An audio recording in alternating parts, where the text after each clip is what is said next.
Minister Mr. Dharmendra Pradhan now speaking to the media. Congress party पहले EVM के ऊपर झूठ बोलते हैं, कभी महाराष्ट्र की बात उठाते हैं, कभी हरियाणा की बात उठाते हैं, झूठ की वो एक नया पहाड़ बनाते हैं। पिछले विशेष करके 2014, 19 और 24 में और उन दिनों में कांग्रेस पार्टी अनेक राज्यों में निरंतर पराजय के कारण एक बैंकरप्सी की स्थिति में पहुंच चुकी है। कोई स्पष्ट मुद्दा हाथ में नहीं है, कोई नीति नहीं है, एक रिएक्शनरी फोर्स के नाते ये लोग अपने राजनीतिक कार्यकलाप बना रहे हैं। पहले इन्होंने ईवीएम को मुद्दा बनाया था, फिर राफेल पे झूठ बोले, फिर सीमा के ऊपर चाइना के साथ हमारी डिस्प्यूट को चाइना के साथ दिए, भारत की सेना को, भारत की संप्रभुता को इन्होंने प्रश्न उठाया, जिसके बारे में न्यायपालिका ने शायद आजाद भारत में कोई राजनीतिक व्यक्तित्व के ऊपर इतनी कटु टिप्पणी दिया होगा कि आखिर बताओ आप है किसके साथ हो। मित्रों, इसीलिए मैंने कहा शुरू में एक वैचारिक दिशाहीनता की और दुविधा की समूह कांग्रेस पार्टी और उसकी नेता राहुल गांधी बन चुके हैं। लोकतंत्र में उनकी कोई लोकलाज बची नहीं। अराजकता धीरे धीरे अहंकार के साथ मिलते हुए देश में एक अस्थिरता पैदा करने की एक सोची समझी रणनीति ये है। आप चुनाव जीतोगे तो सारा विषय सही है, अब चुनाव हारोगे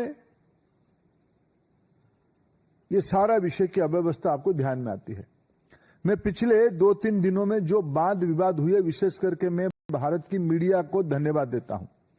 उन्होंने फैक्ट चेक कर करके लगभग सभी टीवी चैनल्स ने राहुल गांधी जी की एक एक झूठ को प्रमाण आधारित बेनकाब किया है, पर्दाफाश किया है।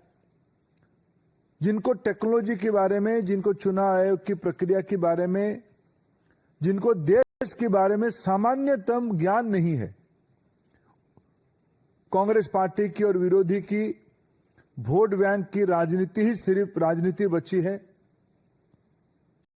घुसपैठियों को वोट दाता बना के, वोटर्स बना के वो अपनी राजनीतिक रोटी सेकना चाहते हैं।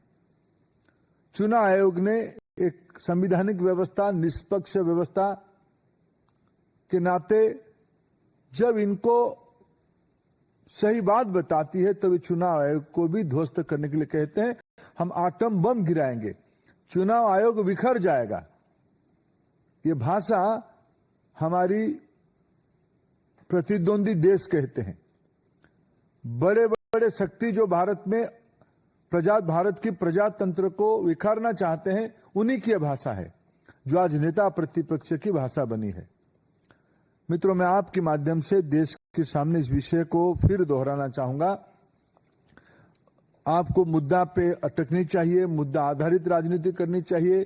सिर्फ घुसपैठियों की मन में डर पैदा करके, किसी वर्ग के मन में डर पैदा करके आप न प्रधानमंत्री नरेंद्र मोदी जी की नेतृत्व, न देश की जनता की फैसला या देश की संवैधानिक व्यवस्था को आप बिखार सकते हो, आप उसको तोड़ सकते हो।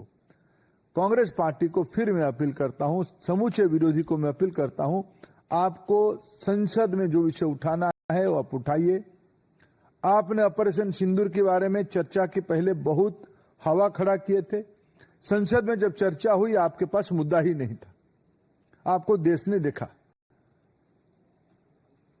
आप अप्रजातांत्रिक, आप लोक विरोधी, इस स्थिति से बाहर आके आप देश हित में आपकी भूमिका विरोधी के नाते आपकी अपेक्षा है, आप उसमें लगो और मैं कांग्रेस पार्टी की इस अराजकतापूर्ण दिशाहीनता के बारे में गंभीर चिंता प्रकट करता हूं। ये आखिर कहां तक देश के प्रजातंत्र को ले जाएंगे, जो लोग फिर आए दिन संविधान की किताब लेके घूमते हैं।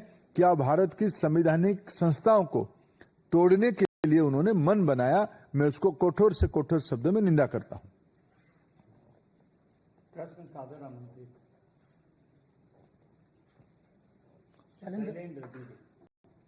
राहुल गांधी ने कथित तौर पर जो दावा किया, चुनाव आयोग की तरफ से कहा गया कि या तो माफी मांगे या फिर हलफनामा दे दें, उस पर कोई जवाब नहीं आया और प्रदर्शन करके चुनाव आयोग तक जा रहे हैं। नहीं, कोई प्रदर्शन नहीं, अराजकता करना चाहते हैं। ये कर्नाटक में गए थे, 2 दिन पहले रैली करके कुछ विषय उठाए। कर्नाटक की चुनाव आयोग की जो ऑफिसर है, उन्होंने कहा अगर इसी विषय को आप कहना चाहते हो तो आप एक एफिडेविट के माध्यम से बताओ। कुछ दिन पहले उनकी सहयोगी बिहार में इस प्रकार की बेबुनियाद विषय उठाए थे। वहां की चुनाव आयोग ने कहा कि इस विषय जो कह रहे हो, उन्होंने खुद के बारे में कहा था कि भाई मेरे नाम कट गया। चुनाव आयोग ने त्वरित उनके नाम कहां है दिखा दिया। इन्होंने देश में महाराष्ट्र में भी ऐसे विषय कहा था, तब चुनाव आयोग ने कहा था कि आप इसको एफिडेविट करके बताओ। चुनाव आयोग आपकी घर की व्यवस्था नहीं है, ये आपकी दफ्तर नहीं है, एआईसीसी की दफ्तर नहीं है। यह भारत की संवैधानिक व्यवस्था की एक प्रमुख स्तंभ है, जिसकी लोहा पिछले 7-8 दशक में देश ने देखा है, दुनिया ने देखा है।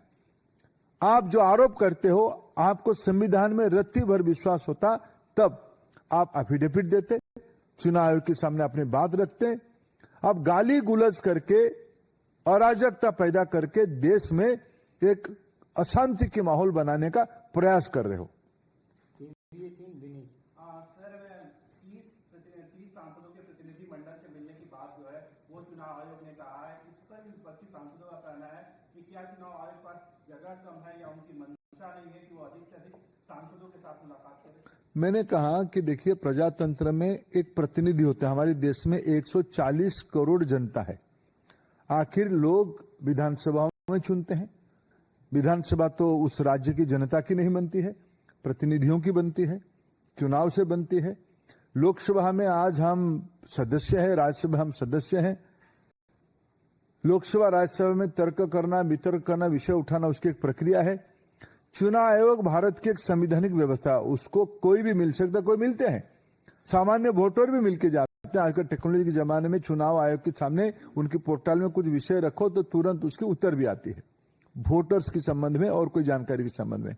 अगर विरोधी पक्ष आज उनको मिलना चाहते थे, शायद मैं अभी तक आते तक, मैं तो चुनाव आयोग हूं नहीं, चुनाव आयोग उसकी स्पष्ट करेगा, लेकिन मैं आप लोगों के माध्यम से, मीडिया के माध्यम से जितना जान रहा था, अभी यहां आने तक उनको चुनाव आयोग ने 30 प्रतिनिधि को मिलने की अनुमति दिया है। अगर आप उस प्रतिनिधि ना जाके आप एक समूह खड़ा करके फोटो ऑप करना चाहते हो तो आप ही के पास उत्तर है। आप ऐसे अराजकता को देश में प्रश्रय देना नहीं देना चाहिए, मैं आपके विवेक के ऊपर छोड़ता हूं। आप ही खुद कहते हुए 30 लोगों का अनुमति चुनाव आयोग ने दिया था। आप उस 30 प्रतिनिधि को, क्या आपकी इंडी गठबंधन की जो बैठक बैठते हो, क्या आपकी सारे पार्टी वन वोट की लड़ाई है, इसीलिए हमें साफ प्योर वोटर लिस्ट चाहिए।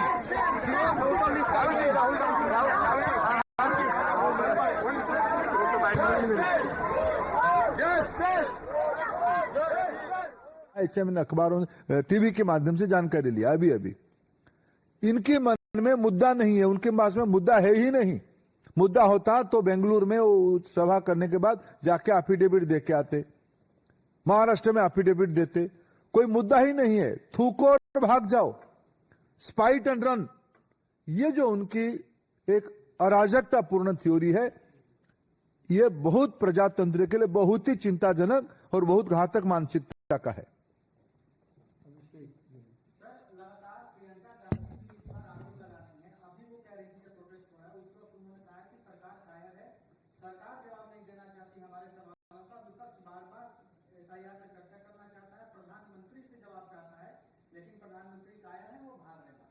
देखिए, मैं इस प्रकार की असभ्य, अशालीन शब्द जो भी माननीय सदस्य लगा रहे, उनकी बारे में देश विवेक करे। मैं इनको निवेदन, आपके माध्यम से निवेदन करूं।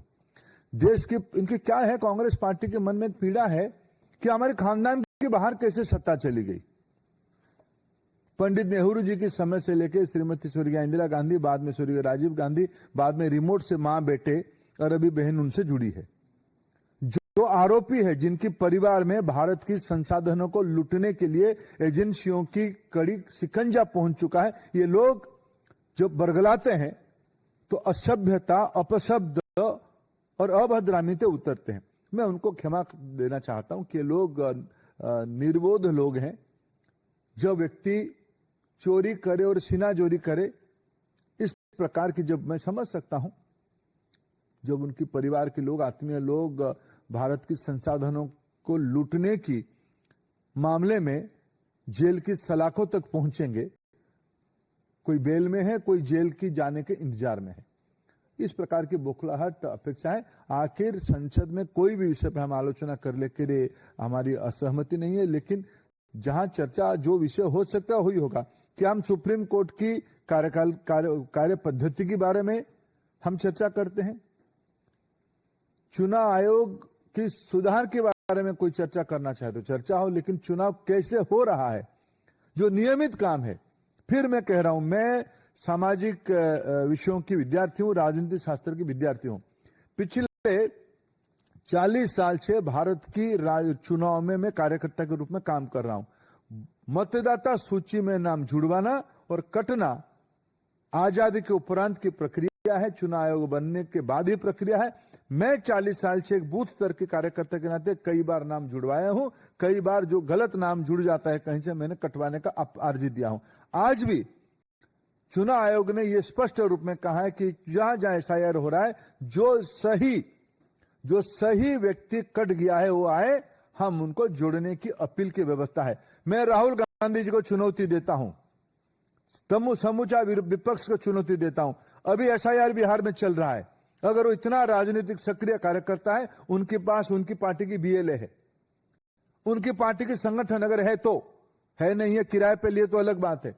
अगर है, राहुल गांधी खुद जाए बिहार में, अभी भी टाइम बचा है। जिन लोगों को कहते हैं नाम काट दिया, उनकी एक भी नाम जुड़ा क्या है, मेरे मानता हूं चुनाव आयोग की निष्पक्षता इतनी होगी, हमारे संविधान में इतनी ताकत है, उनके नाम जुड़ जाएगा। नाम है ही नहीं। आप चाहते हो बांग्लादेशी घुसपैठियों की नाम भरना, देश की अधिकार को आप विदेशियों के हाथ में सौंपना चाहते हो। यह आपकी निहित वोट बैंक की राजनीति है, यह आपकी तुष्टीकरण की राजनीति है। आप जोर जोर से एक विषय को, गलत विषय को एक थिएटरिक्स करके आप जनता को भ्रमित करने का अपचेष्टा कर रहे हो। 14, 19, 24 में और अनेक राज्यों में आपको जनता ने उसके बारे में उत्तर दिया है। बहुत बहुत धन्यवाद।